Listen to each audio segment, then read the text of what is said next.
রাস্তার পাশে বসেছিল এক বৃদ্ধ ফুল বিক্রেতা। হাতে কাঁপা কাঁপা ফুলগুলো শুকিয়ে যাচ্ছে। সকাল থেকে একটি ফুলও বিক্রি হয়নি।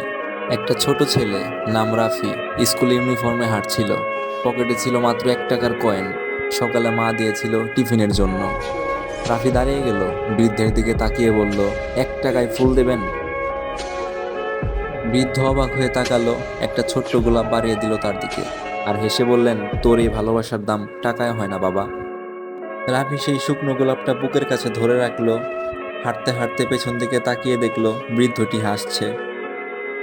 সেদিন ফুল বিক্রি হয়েছিল কিনা কেউ জানে না, কিন্তু 1 টাকার বিনিময়ে একজন ফিরে পেয়েছিল মানুষের মর্যাদা, আরেকজন শিখিয়েছিল দেওয়ার আনন্দ।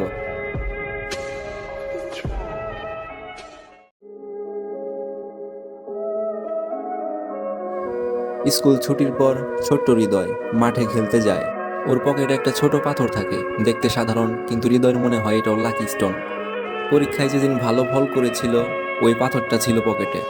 সেদিন খেলতে খেলতে পাথরটা পড়ে যায়। হৃদয় খুঁজে খুঁজে হাঁপিয়ে পড়ে। সবাই বলল, একটা পাথরের জন্য এত কষ্ট করছিস?